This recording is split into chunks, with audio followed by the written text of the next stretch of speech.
Sam's What? run No away. talking? What? Play your darn thing. It's the best one we've ever done, John. Look at it. Oh, I just Beautiful. despair. Pablo. I'll give My it a gonna go for try. it? I'll give it a try. Let's oh, hang on. Hi, everyone. Software is a everyone. nightmare today. I'm enjoying the chat. I can't even stop sharing now. Oh, God. I work so hard on this. I don't know why I bother. Oh, John. Bless you. And Well, thank it could be you. worse. You could be Mike Seymour. Almost hang made on. it tripped over a cockapoo and sent a coffee all over the place. It's one of those days. Oh, no. That's a That's coffee worse. poo. I'm going to leave the call and come back. It's the only way I'm going to get sharing stopped, I think. I can't share sound or Johnny. It's because I John's sharing. One Yeah, second. I'll just leave. Okay. John, all right. you're out. See you in a second. Come back when you can. Johnny, why don't you just open the show and we'll come to the video Dear when we can. Lord. Shall we? Yeah. John, you're still there. I know. I'm aware. Yes. I'm sorry about this, everyone. Usually professionals. Reboot JC. Yeah, Have you kick me tried out throwing if your you laptop can. out the window, John? Let me It's all that's try it. left. Hang on. I'm going to change role to attendee. All right, and then you Change will role get you back to in. never come here again. No. 5 years, guys. 5 I'm years. sacked. Yeah. That's it. I'm out. Goodbye. It's not working. We've got a new No. position opening to the EV Cafe. Yes. If you're interested, please make submissions in the chat box. Right. Never. Just go, Johnny. Okay, well, hello everyone. We're Sorry about this removing you, morning. John. We're getting things sorted. John's going to come back in a moment and hopefully share a lovely video. But yeah, Oh hello no, I've everyone. got the video. You got the video? Should we play it? No, forget it. Okay. It Well, won't work. welcome back to the EV Cafe, the professional EV Cafe, as we always are. Today, we're diving into a topic that's both challenging and crucial: local authorities and their role in driving cleaner transport. They're often the ones setting the urgent targets, writing the strategies, and trying to make it all work, whilst also juggling budgets, processes, politics, priorities, and public opinion, and also trying to get a video to work on a webinar. Some are absolutely flying, others are still finding their feet, and that's exactly why we're here, to talk about what's working, what's not, and what needs to change to really get things moving. So we have a great lineup of guests coming for you this afternoon. But before we get started, as always, just want to say a huge thanks to our gold sponsors. They are Iveco, BAA, Europcar, and Webfleet. They certainly help us keep these sessions open, free, and yes, a bit funner, but they don't resolve our technical challenges. Anyway, so as always, I'm joined by the full EV Cafe crew. John will be joining back when he's sorted out his issues. They are, obviously, of course, Paul Kirby, the Van Man, Sarah Sloman, Sam Clark, and John Curtis. Which means, as always, plenty of insight, probably a bit of chaos that we've already experienced, and some honest conversations about the realities on the ground. So, without further ado, to kick off with the chat with the team. So, Paul, I'm going to go straight to you, unless you want to try and share the video. I'm trying to sort John out. It's all right. Okay, you guys carry on. Fine. Usually, it's me trying to sort things out. Next time, I'll reclaim host. I think. Paul. Good idea. It's probably a good idea. Sam, over to you then. So infrastructure is always a sticking point, no matter what conversation that we have, whether it's EHCVs or whatever. You're deep in the world of this and charging and then working with depots and certain networks, more likely the grid serve network. What would you say is the biggest single challenge that still holds us back, particularly local authorities back, from really scaling up charging networks or supporting fleets? Gosh, that's a big question, Johnny, and I think Sarah's probably got a better angle from the local authority perspective than I, because that's not my world. But I suspect, though, that the challenges are quite similar. I've got 12 depots in construction as we speak, and they've all got very similar challenges. They're all being done, but whether that be from a cost perspective, whether it be from a grid connections, whether it be for simply understanding what your fleet's up to, where it's going, and what vehicles are going to be electrified, and perhaps even more challenging is what does the future hold? So it's all well and good, as you know, as well as I, Johnny, you build stuff for today, but what happens in 101 days time and 1001 days time in terms of what you need, with the view to not digging up the same ground twice and delivering another infrastructure on top of the one you've already created. So, there's a lot of challenges out there. There always is. There always has been. It's never really changed in the last 20 years of me doing this. It's just they've got bigger and are more pertinent to all different authorities and businesses alike. But the good news is it's happening. People have done an awful lot now. There's an awful lot of material progress. And there's a lot of learnings out there from all these different places that we can all benefit from. And those that are now doing the movement now are, in some respects, I think, at an advantageous position because there's so much learning that can be gathered from those that have been before, and not make the same mistakes twice. But yeah, We've talked quite at length, numerous webinars about the challenges in this space. What do we need to see? What do we need to do in order to see actual progress then, Sam? What do we need to do to see actual progress? I guess it's just more of the same, right? I mean, we need regulation would be useful if it's consistent, and government policies, consistency, longevity, things I'm asking for, which probably won't happen because ministerial revolving door never seems to stop. And maybe even government changes the next few years as well, which makes that problematic. But I think probably consistency would be the thing that immediately springs to mind, both, well, certainly from a regulatory and maybe that does tie into local authorities actually in terms of consistency of regulation. Thank you, Sam. And Sarah, do you have any more views on the challenges that are holding local authorities back? Yes. Now, over half of my career has been spent in local authority, whether that's a consultant to or employed within. And our guests today will no doubt testify that when you work for a local authority, a huge part of your motivation is in the heart of it. Why am I doing this? I'm doing it for my local authority. That is why I work in here, to improve communities. And a hell of a lot of red tape gets passed along from central London, where the government money comes from, through to the many disseminated departments within local authority. So that gap, that bridging of gap, is the most important thing. You need really solid people focused on the mission to deliver. Local authorities don't have the highest salaries. Local authorities do have good packages, but they also don't recruit as many people as are needed. So a lot of people that work in local authority are fulfilling two roles at once whilst they're waiting for the next round of people to come in and help. It's quite hard to obtain external support to close that gap and bring the external expertise in. This is why I just think they are the unsung heroes of infrastructure. They're big landowners, so that this is the opportunity we need. We need access to that land. And things like the Levi Fund have been awesome, but of course delayed, and a large amount of money, but not a drop in the ocean compared to what we need or where we need to be. So it's a monumental task with a minuscule task force. And so I have every empathy and sympathy for anybody who has devoted their career to working in a local authority. They're heroes to their community. They're cleaning up the air, and they're just cutting through as much red tape behind the scenes as physically possible. Physically being the word, it's a really stressful place to work. And I think as the private sector, as we all on this call are here now, we need to remember that when we're supporting them through procurement and practice and bringing the information to them so they can streamline processes to get right to the products they need without getting hoodwinked into 10-year deals that aren't going to do them any good.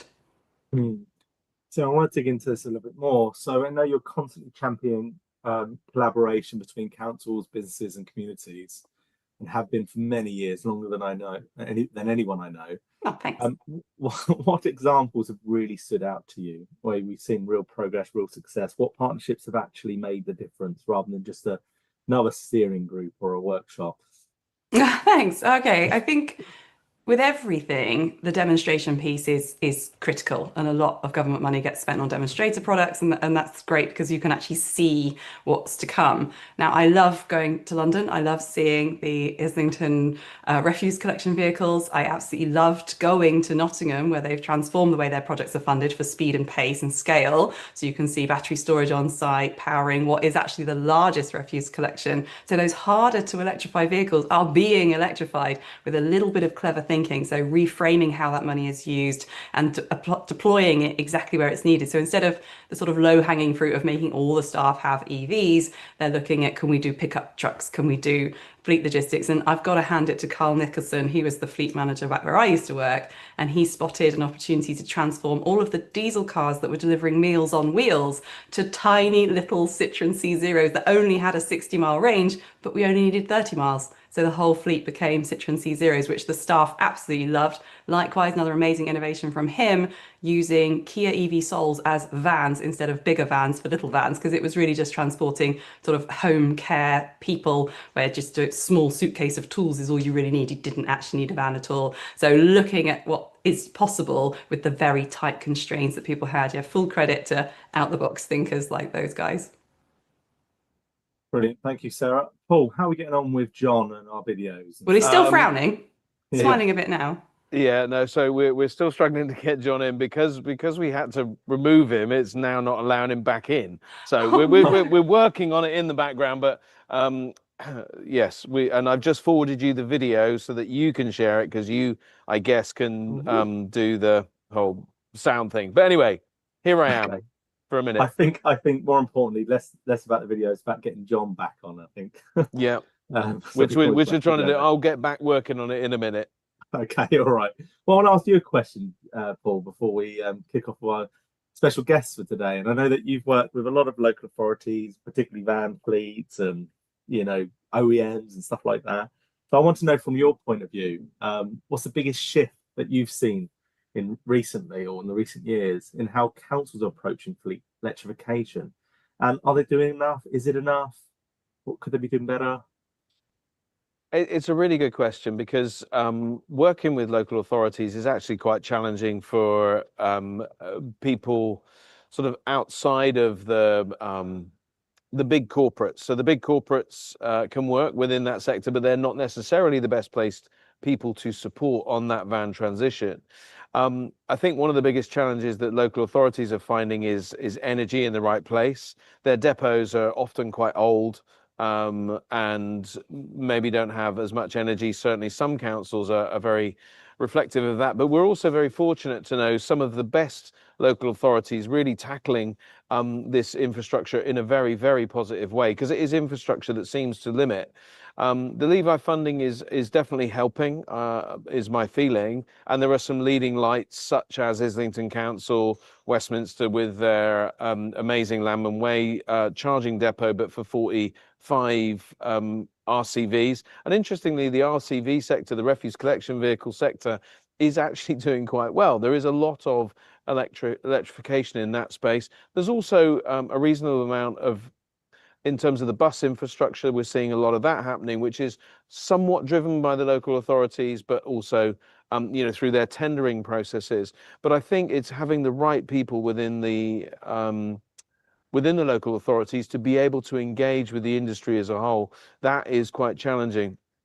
So it's nice to see that the Levi funding has gone towards you know, people to be able to begin to engage, to design the correct tenders, to get the right vehicles in place, and of course, you know, getting bums on seats, testing those vehicles in the right environment. So those are the things that we really need to do. Having infrastructure for when those vehicles are going home is also a bit challenging. So, you know, the local authorities need to engage a little bit with fleets as well to understand where to put infrastructure so that they can get utilization of the equipment that they're deploying, and kind of work together within the industry and not be separate from industry, because, you know, mostly they seem to act independently of the fleet sector, which is of course the sector that can really support the whole transition as well. Brilliant. Thank you, Paul. Any luck with John? Or is he off? So Well, I can't at the moment. I've created a new account, still kicked out.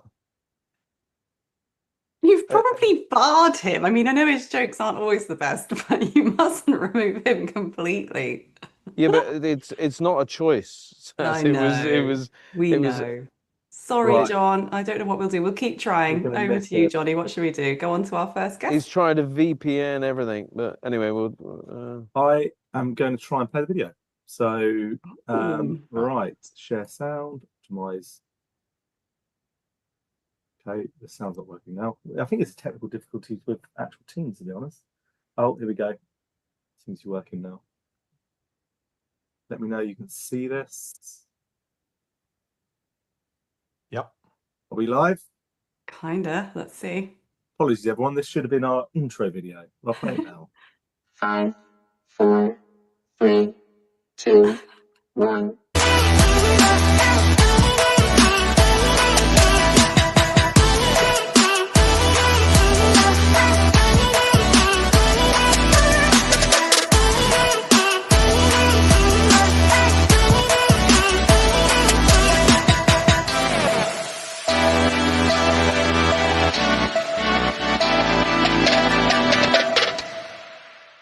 I love it. I love That it, was- John. I hope you can hear us. That is absolutely brilliant. And Johnny's little glint in his teeth there was a Yeah. really cute touch. It's definitely without I- comparison, that's for sure. Ironically, I'm not actually classed as host on this session, and maybe that's where it's all gone. That's down. where it's all gone wrong. Yeah. Can you reclaim host, Johnny? Just for I a will minute. try. I will try, but Okay. time is ticking on, unfortunately. So we better get to our nice guests. Yes. We're right in the heart of this work.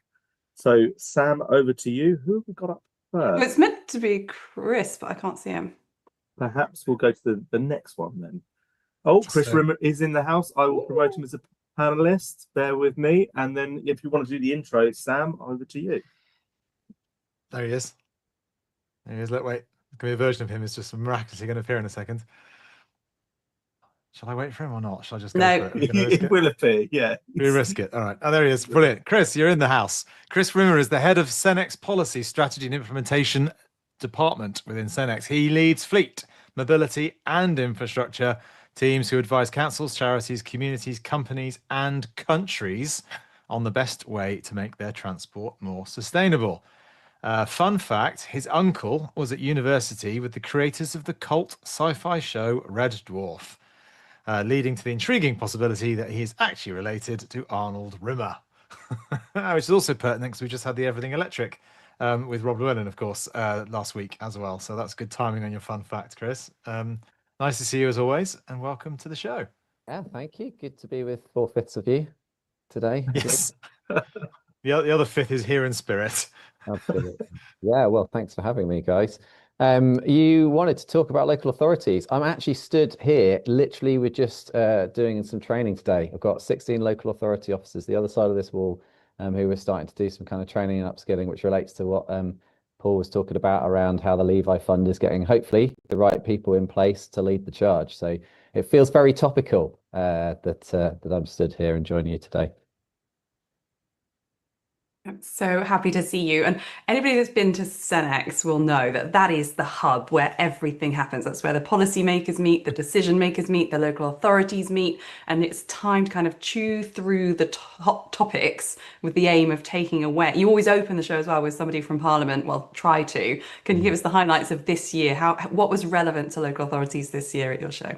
Oh, it's just fantastic. The expo was great. There were like nearly 4,000 people came through. And yeah, you're right. We actually had ministers on both days this year. So double billing. I think some of the highlights I saw was just a maturing of the industry. And so we love to get the local authorities out from their desks where they work really hard and they're unsung heroes, as you were saying, Sarah. You know, kind of seeing what innovation is going on, understanding and talking to the folks that are really delivering on the ground with vehicles, with charge points, with services, with all that sort of stuff, and kind of getting plugged into some of the best of R&D, science and innovation. So yeah, it was just great. We had 50 local authority officers came to day 2. We tried not to sort of lock them up. It meant that they missed the EV rally, but they were able to be there and talking cross-pavement solutions, talking different commercial arrangements, use of data. Procurement always comes up because that's a big topic with Levi right now. But yeah, it was great, and we love having them there and engaging with everyone else. It's absolutely massive procurement. You can't get away from it. Ultimately, there's rules, really strict rules that people have to adhere to, and things like Cenex give a massive platform for that, like learning exchange. That means when you're writing the procurement documents, you're better informed about what to ask for. And I've been on both sides of that fence, and it's incredibly frustrating to see unattainable standards being asked for in procurement documents, but then that's what they feel they need and want. And actually, Liz Allen hosted an amazing panel this year at one of the shows, and myself and Believe and local authority were stood there saying pretty much exactly this. How do we close that gap between what the local authority thinks they want versus what the private sector can actually offer? Yeah, I mean, it's a fantastic question, and we spend a lot of our time trying to thread that needle. I suppose from our point of view, it's about them being really clear on what outcomes they want, but leaving space for innovation and for good private investment and solutions to get there. So not being too specific, I need exactly this widget in exactly this place, but at the same time being really clear about how they want to meet their goals. And sometimes that will be in tension with what the private sector wants, right? So charge point operators, absolutely vital in the ecosystem, but they want utilization. It's a business. It's got to work for them. It's got to be return on investment.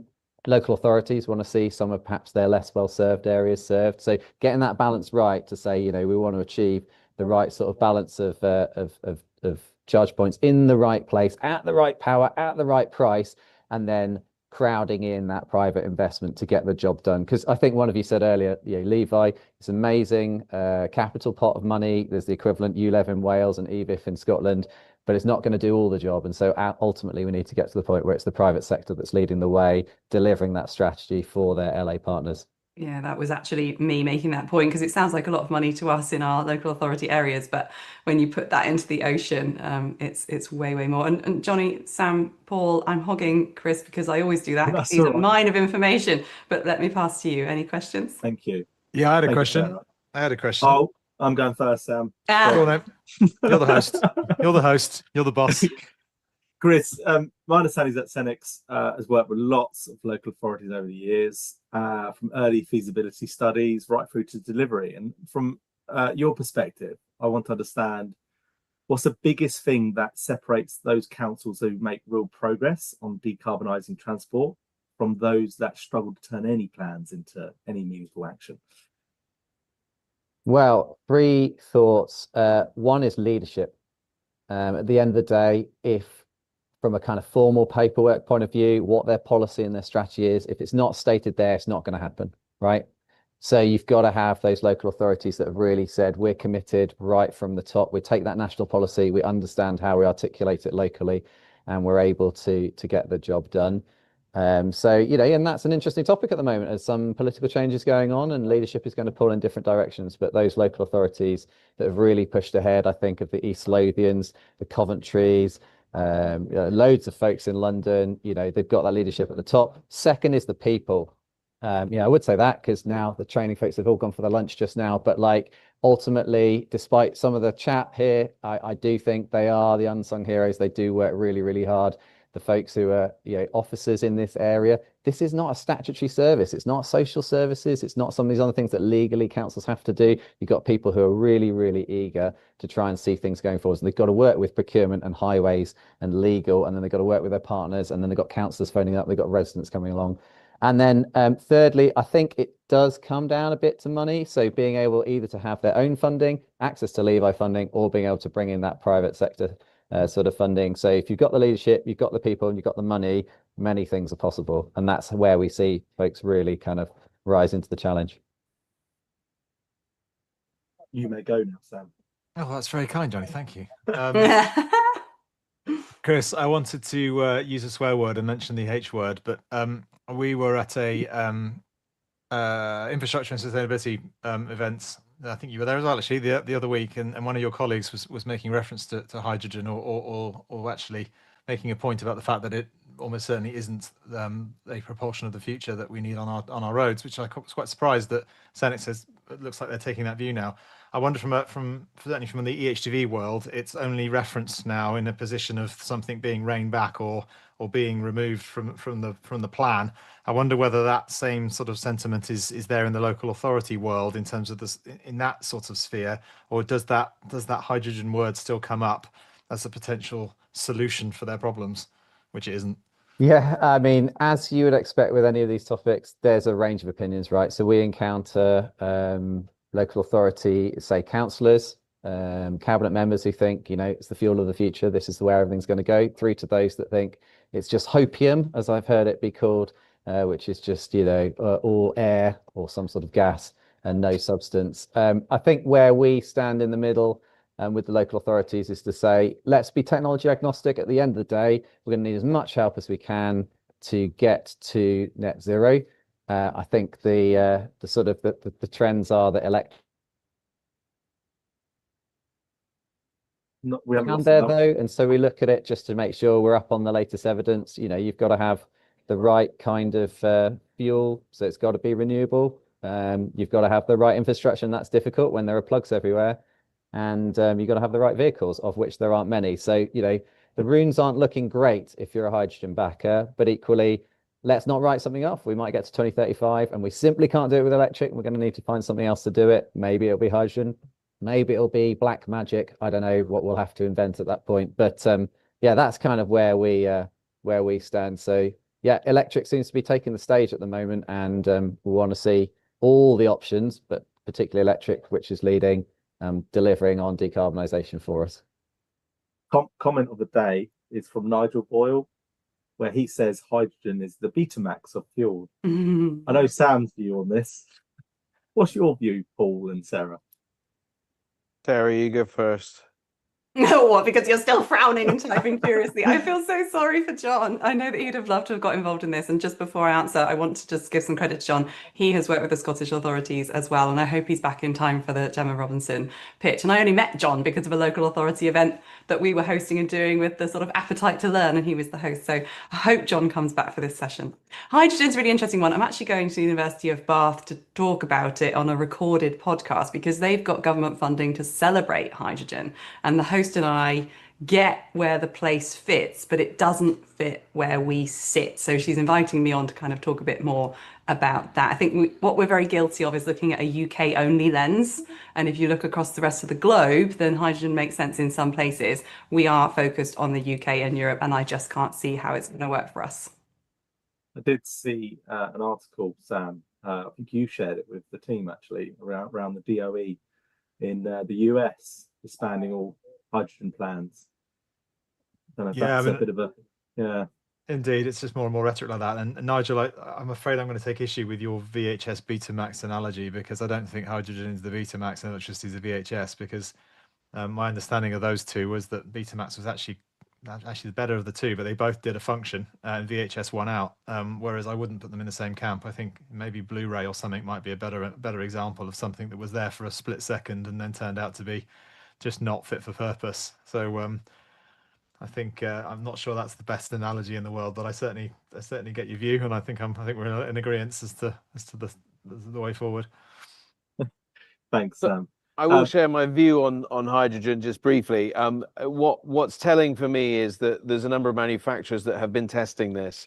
So Stellantis as a group, Renault, and others have dabbled. And when you think that Stellantis, the size that they are and the scale and the money that they could bring to this, have exited stage left and said it's not right for this space, I think that answers the question.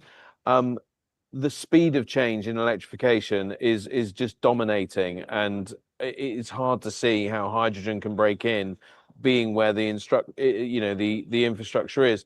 Now, I don't have an issue with hydrogen. There's no drama. It's zero emission, but it's just not serving the purpose that we need it to at the price point that we need it to serve it. And so therefore, it seems put your investment where you're most likely to get a return, and that is electric.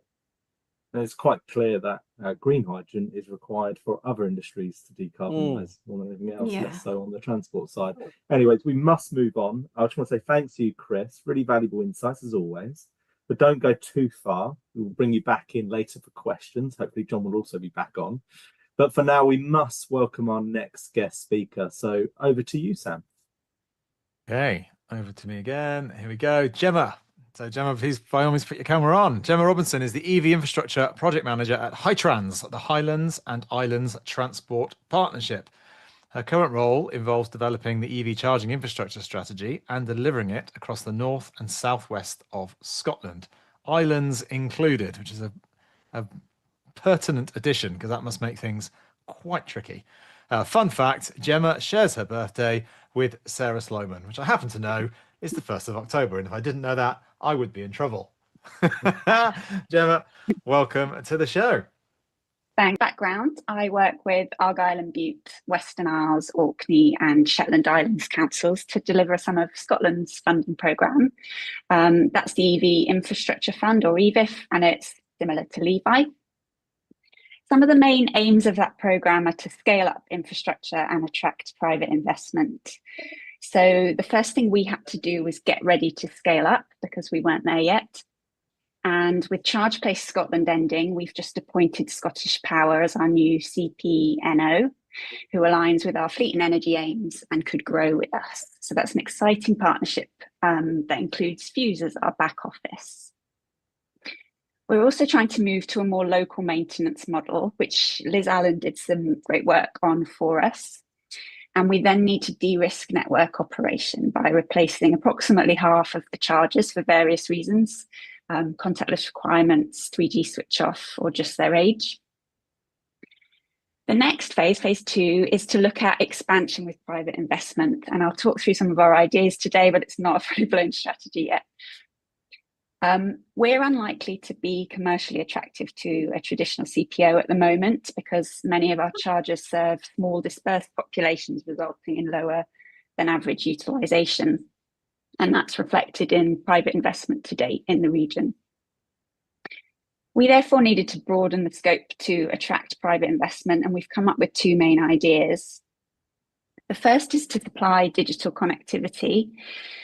Chargers obviously rely on communication, and there's still a digital divide nationally and rurally. Comms issues are currently the top technical cause of charging faults in the region, and good connection is needed to enable real-time information monitoring for the public charge point regs and to enable remote maintenance. One proven solution comes from the work of Cybermore, which is the cooperative social enterprise sister of Charge My Street. They put a 4G cell in a not spot in the Lake District for EV charging, and over 500,000 unique devices connected to the network in a year, and 55 999 calls were made, reducing mountain rescue call-outs. Organisations needing to send national alerts like SEPA, DNOs, utility companies, telehealth, tourist destinations and businesses have shown a commercial interest in this rural connectivity, potentially offering a stream of revenue for rural chargers. Our second idea is to trade energy, which sounds really obvious, but there's some distinct challenges for the region with this. Local renewable generation is abundant but inaccessible. And as an example, Orkney's produced enough renewable power for its needs for over 10 years, but it's supplied by approximately 75% fossil fuels because of constraint and curtailment. Average energy bills there are also twice the mainland average. Inspiration for the idea of trading energy came from the Checkley Wood charging site by AW Energy, with a wind turbine directly powering chargers on a microgrid and selling surplus energy to the national grid. There are lots of solar-powered examples of EV charging, but obviously a wind-powered model suits Scotland more.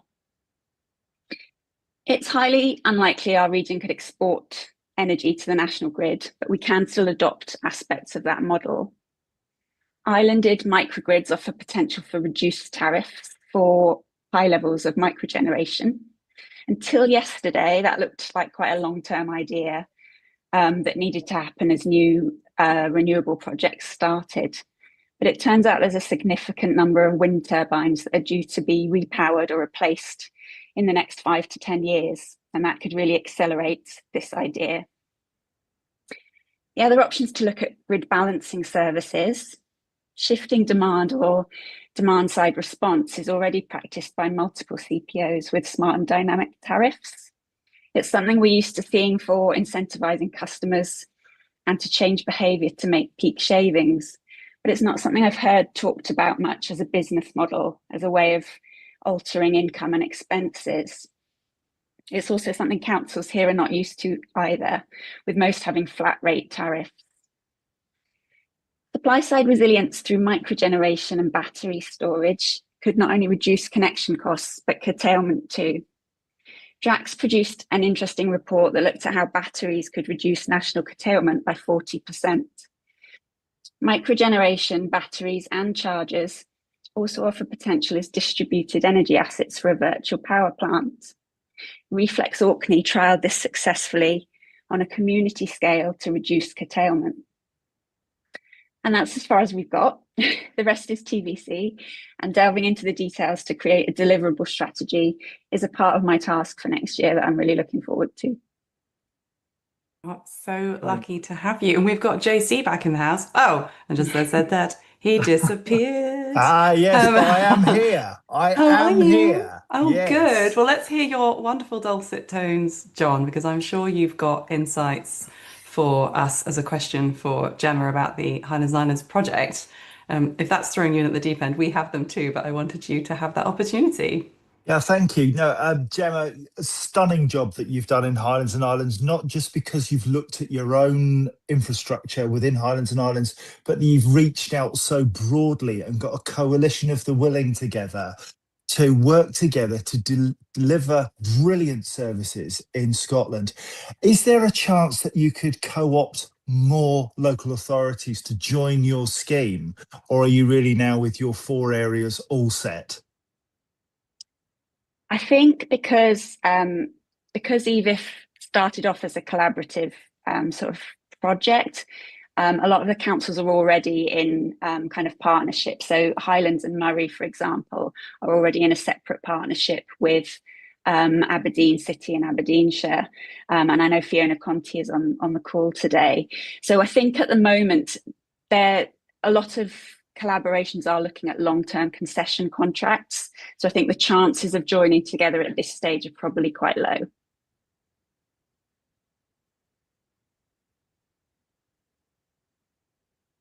Got a question just in from Ian Thompson, actually on the Q&A tab. I know John's going to cover the wider Q&A when we've had Lloyd Allen on and we've got the whole panel, but he says, will Scotland's Islands and Highlands follow something similar like the one being pushed out in Australia, where home batteries are given huge discounts if they are added to solar PV setup? Have you got any plans to support residents and business with solar array and batteries? Oh, so the Reflex project that I mentioned looked at putting home batteries into homes, obviously, and adding them to that virtual power plant. It was a really interesting idea. It was a project that happened during COVID, which was a terrible time to do it. So there's a real interest in sort of home charging out there. The problem we have is putting smart meters in, because so many people won't go out unless there's a bulk order to go out and install. So that's the real issue at the moment. So as John has the inbox now. John, is there anything else there from the with regard to Highlands and Islands? We're going to get his voice only now, I guess. Really, really good question, mate. I'm just trying to type something and my letter C has died on my keyboard.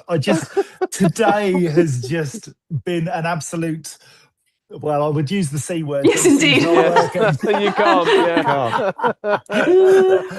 Let's have a quick look. How do we, Stuart John, Humphrey, how do we, yes, John, mate. we can come back to this if you like. It's just No, he's got the question. Okay, all right. I was just about to say yes, please, because I'm all over the show. All right. Yeah, look. Shush, Paul. Thanks so much, Gemma. That was really insightful. So thank you for that. And apologies again to everyone watching for the continued tech hiccups. We are a bit tight on time. So for now, we'll bring you back on later, Gemma, for the audience Q&A. Hopefully, John will be sorted by then. And there'll be plenty of questions coming your way and for the rest guests. But for now, we must welcome our next special guest. And over to you, Sam. Thank you. I think we should call John Urtis from now on, if his C doesn't work. Okay, where are we? A famous face, a popular face amongst our group is a certain Mr. Lloyd Allen. Development Manager and Technology Lead for EV Infrastructure at Bristol City's Leap.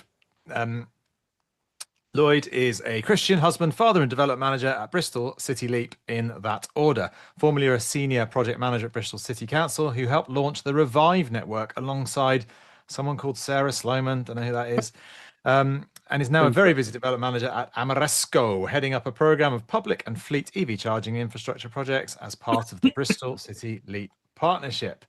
Fun fact, you gave me two, Lloyd, so I chose one. Adventurous Lloyd, who's never lived outside of North Bristol, was once a drum and bass DJ on the Bristol scene. Oh, that's brilliant. And in 2007 was once asked to do an impromptu set in a club in southern China. I would have paid to see that. Yeah. Whilst wearing a Bristol Rovers shirt, which no one will have known what it was. Pictures of what didn't happen.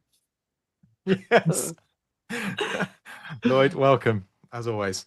Yeah, thanks for having me, guys. Yeah, that did happen. I wasn't fake. Yeah, so I guess a little bit of background from me too. I was part of Bristol City Council for many years, and took a job internally to join Bristol Council's energy service, where I was introduced to being a project manager, energy and EV charging on the same day. And that, as you mentioned, is where I first met Sarah, and we together through something called the Go Ultra Low West project, did a number of things to sort of bring forward electrification, including building public charging infrastructure across the west of England region. 2019 is when the Revive public charging network was launched, taking over from a previous network called Source West, which I doubt anyone will remember at this point. And that's been the local authority owned and operated public charging network that was continued to be built. And there's about sort of 250 or so charging bays at this point in time. But alongside that, there was a lot being done for Bristol City Council's fleet, who were really keen to push toward electrification. So we were putting charge points in for the fleet as well as the public. And then whilst we were figuring out EV charging and building a public network and becoming an accidental CPO in the process, there was a number of ambitious plans taking shape at Bristol City Council. So Bristol Council, just a bit of history, was the first local authority to declare a climate emergency and has set some really ambitious targets for reaching net zero. And even having the largest energy service in the country at the time, and having a citywide stakeholder approach, it was really clear that even with all that backing, Bristol had to think beyond the scope of being able to deliver 1, 2, 3 year grant funded programs. So it kicked off the search for a strategic partnership. And 4 years later, the world first City Leap partnership was born. So 2023 is when that partnership kicked off, ultimately to decarbonize at a city scale. It's a 20-year joint venture partnership between Bristol Council, Amoresco UK, and Vattenfall Heat UK. And the idea being to bring £1 billion worth of investment into Bristol's energy system. And as part of the process, some of us from the council were 2P transferred across from Bristol Council into either Amoresco or Vattenfall. I've ended up in Amoresco, as you can probably tell. And Amoresco is a kind of a leading energy service provider and decarbonisation partner for the UK, with a lot of experience delivering solar, wind, retrofit, energy supply management, BESS microgrids, as well as some EV charging. But essentially what we were able to do was to bring the experience and talent that we brought across, add some more talent, and then work out how to deliver EV charging at scale for Bristol City Council, as well as piecing together the best-in-class EVI solutions that are out there. So that's the plan, and what we've been able to do is kickstart a few projects. There's been a lot of stuff to set up and get right and get processes up and running. As it's a world first, it's been a first for us, the first for the council, and we've had to put quite a lot into place. But it's enabling us to now start to deliver public charging. Some of the projects that have been mentioned already, such as Levi, as well as the West of England Combined Authority, bringing some funding to Bristol and the other WECA local authorities as well. It's still a massive challenge. So I think just maybe just going straight into what some of the challenges have been. Yes, it's a world first joint venture, but there's still never enough of us. What's been mentioned already a number of times is that local authorities are spread too thin, and councils are under significant pressures. And even though with being part of a joint venture where you have a strategic delivery partner in Amoresco and Vattenfall who themselves can scale up, it still means that the council are assuring all the work and all the projects that come through. And I work with some amazing people in our joint venture, and they're still spread really thin. It's difficult. It's hard. What we do is really hard. And what we need to do is to make sure we're not making ourselves ill in the process. That is challenging. So but having said that, this does bring opportunities. We can aggregate a number of projects, and we can look, for 20 years ahead in terms of what that investment looks like.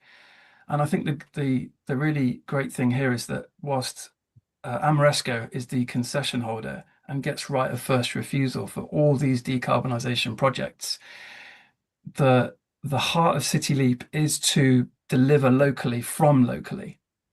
So what that means is it doesn't mean that every other supplier is now there's nothing for them to do in Bristol. It means that Amoresco as a consultancy brings together local supply chain.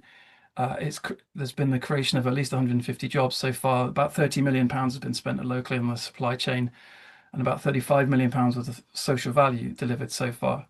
So it's not, it's a fantastic partnership. It has challenges, but massive opportunities as well. So that's a little bit of a background. And for me personally, I'm a development manager, and I'm heading up the EVI program alongside some fantastic colleagues. So yeah, it's a bit about me and a bit about what we're doing. Fantastic, Lloyd. Lloyd, I'm as I look out at what's going on across the sector, right? You can't miss the fact that a certain county council, which is a very large county council in the south east of England, KCC, have binned effectively their net zero program, and they've binned it, citing a saving of 32 million on properties and a saving of 7.5 million on fleet and that kind of thing. And it's under the Reform Council, of course, and just kind of saying net zero is very damaging. You've cited £1 billion of investment. You talked about this economy or ecosystem that is going to add social value. I mean, if I don't want you to comment on Kent County Council, I'm just going to assume that everybody can see that is a very short-sighted and narrow-minded view. Talk to us a little bit about that social value of moving to a net zero solution and the green value for the economy locally to Bristol. Yeah, I mean, as you pointed out, I probably shouldn't be commenting on other administrations. I can talk to what we're doing, and I think the important thing here is that climate change has been a really important priority for Bristol. It has been for a while now, and really as I mentioned, the purpose of City Leap is to enable a lot of local investment. And there's all kinds of arguments about the expenses of how expensive is decarbonisation. There's clear business cases to be made for a range of different measures where you can make things more, buildings can be more efficient. If we're being able to piece together a complex structure of local renewable energy generation and then become the off takers of that enables costs to be saved there. But essentially the investment here is local. So there's a huge amount of social value that's been delivered through local companies getting involved in delivering a huge amount for the council's housing, making buildings more efficient and bringing people closer out of fuel poverty. The investment here it's going into the local economy. That's the commitments within Bristol City Leap.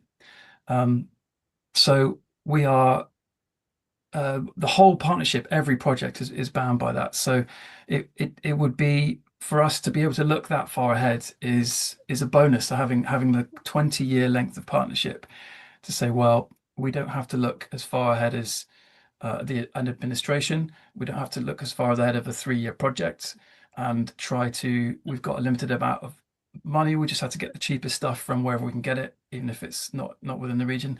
There's that opportunity to look local. And if you look at that, there's clearly benefits to Bristol from doing it this way. Thanks, Lloyd. Fantastic.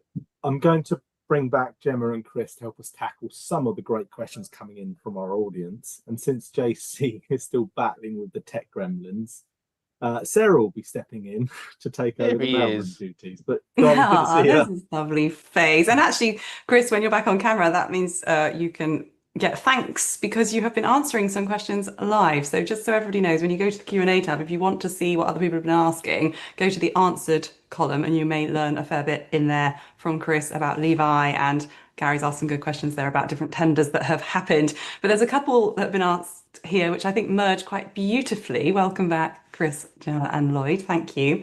Stuart Humphrey asks about engaging local authorities for promotion of clean energy and zero emission transport projects. And whilst we know that lots of effort goes into direct mailing, billboards, buses and everything else, I think this one's going to be a good one for Lloyd and Gemma. How are you getting those messages to generate that will from local people to invest in zero emission transport and buy in to the renewable energy space? What's your most proven methodology so far?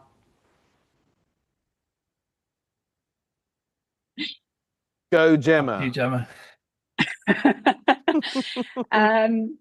I probably pass the buck a little bit more to the council that I work with, but there is a lot being done to encourage EV uptake. The councils are leading with their fleets. There's a lot going on with fleet decarbonisation up here. I have been asked to look at HGV strategy as well.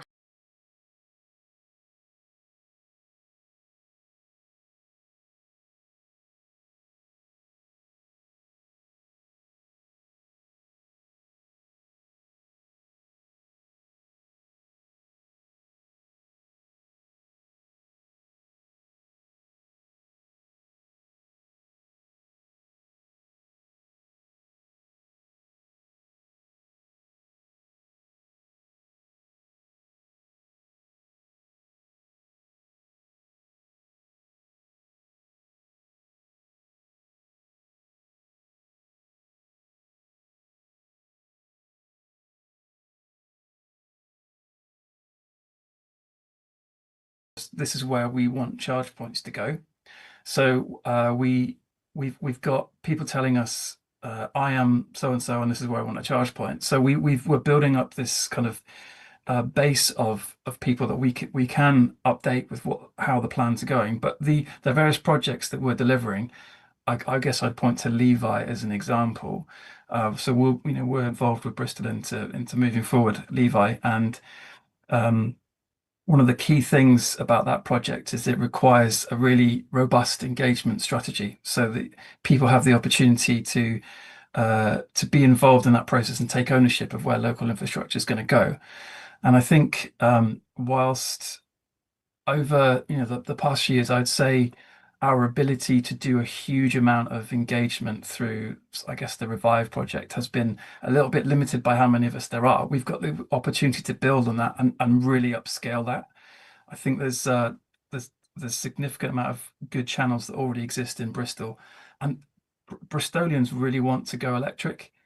We need to get them more charge points. That's all it's gonna invest in itself, I suppose you could say that way. Yeah, self-fulfilling. I really can echo that. And it was uttered the other day that the government should bring back Go Ultra Low, because it was unashamedly quite a lot of marketing campaign that went into that. Yeah, John's clapping, I'm nodding. I think it's really good. And Ian does.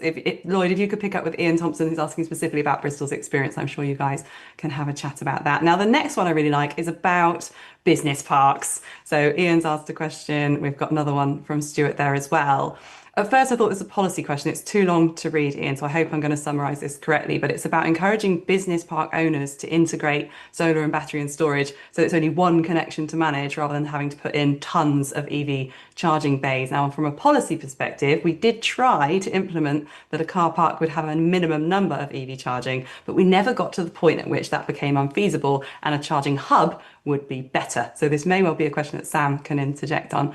So the question goes, is it better to have solar storage and battery on a site with one connection instead of worrying about tons of EV charging spaces? Sam, what do you think about that? I think, yes, it is where possible. I think Ian's raised this before, and it's a really good point. I think that EHGV actually has quite an important part to play in this, because in the logistics and haulage world, consolidation has always been a good idea, but very hard in practice to implement, whatever it is that you're trying to do with that particular phraseology. Whereas I think there's definitely a feeling amongst the EHGV sector and the high haulage sector that consolidation is actually a real beneficial thing for everyone involved. It's not anti-competitive. They can share resources. And I think landowners, I had a couple of conversations with a couple of the biggest landowners in the country just this morning about this very topic around how do we best develop business parks to support a collaborative approach. And perhaps some of the larger vehicle charging infrastructure is a mechanism by which we can implement that. And I think in turn, that will drip feed down to that being a hub which is accessible not just to HGVs, but to commercial charging, which starts to speak to vans as well. So I don't think vans on their own just doesn't seem to get the gravitas it needs to find a solution that can create that consolidation. But if it's part of a wider commercial infrastructure that covers all those vehicle types, then I think we're onto something. So I think definitely business parks need to look at that as a revenue stream, Thank you. as well as an opportunity. Thanks. I see Paul's got his hand up with 3 minutes to go. Go on, Paul, what have you got? Well, just a super quick one. I mean, to agree with Sam entirely, to add in the nuance that local housing developments have to have this kind of solution built into their proposals now. So they have to have an e-mobility hub, if you like, with potentially renewable energy, potentially charging, and potentially vehicles that you can hire by the hour or whatever else. So this is being built into legislation. So you can see a day coming where any new planning approvals should consider that element to the proposal, to sort of say you need to have charging at the back of the warehouses and the sheds for the heavy haulage, charging at the front for the vans, and also for the cars as well. So it does seem that could be something that could be on the horizon, in my view. Thank you, Paul. That's really kind. And I see that Chris has partially answered the next one before we close. Stuart Humphrey, is a 4-year parliamentary term a potential drag on private investment with the uncertainty about longer term policies? Over to you, Chris Rimmer. Right, 30 seconds. No. And the reason is because it's the private sector that invests over that 15-year period. And once the contract is set, you have a change of government centrally, but the contract is there and delivering. And that actually answers Robin's question as well, which is there is a consistent nationwide process. Local authorities either own it and operate it, do a concessionary partnership, or lease their land. So there are some pretty well-worked ways of doing things that hopefully bring some consistency and let best practice be shared. But it has to be on the forward plan, Chris, doesn't it? That's the thing about the internal teams. If you haven't got it on the 10 to 15 year strategic plan, then it's very hard to swap out suppliers. I'm looking at Johnny now because I know he's going to be anxious about our wrap up. Have we got time for any more? Just quick comment on that, because I think the government do need to get some things straight and not have people changing constantly in their jobs, because it sends out the wrong messages. And if we take America as an example, Donald Trump going in, a lot of the activity on the green front has absolutely collapsed, and people have just pulled out of America because there's just no point in trying to operate. So I think there has to be some consistency from government, and I do think it causes a degree of uncertainty, sadly. Thanks, Paul. Before we wrap up, I want to just ask JC, any closing thoughts before we let everyone get back to their day and before your Wi-Fi cuts out again? On Ertis. I'm so sorry to everybody. My Nothing closing to be thoughts. sorry for. The local authorities have always delivered the things that matter. They're people who care, they work damned hard, and I don't think they are fully appreciated by society as a whole. We think they start at 10, they finish at 3, they have an easy life, hour and a half for lunch. Having seen it as colleagues, I know that these people care with every fibre of their being about the future. And I can't thank you enough for everything you do. And I hope that we continue to push forward with net zero. And we're sure to succeed if we have people like you, Chris, Gemma, and Lloyd driving the bus, the electric bus. Thank you. Brilliant, John. Thanks for that. Sounds like Sam works for those kind of hours in the day. That's a wrap for today. Yeah, AM. Thanks for being part of it. Whether you joined us live or on catch up, and you're part of the community driving change in fleet. Again, a huge thanks to our guests for sharing their insights, and to our sponsors for some really cracking positive comments about you guys. And again, thanks to our sponsors, Iveco, the AA, Europcar, and Webfleet for making it all possible. Until then, keep bringing people with you, and we'll see you at the next EV Cafe. Well, John will be there. Maybe. maybe. Buy a new laptop. Thanks all. See ya. Bye. See ya. See ya.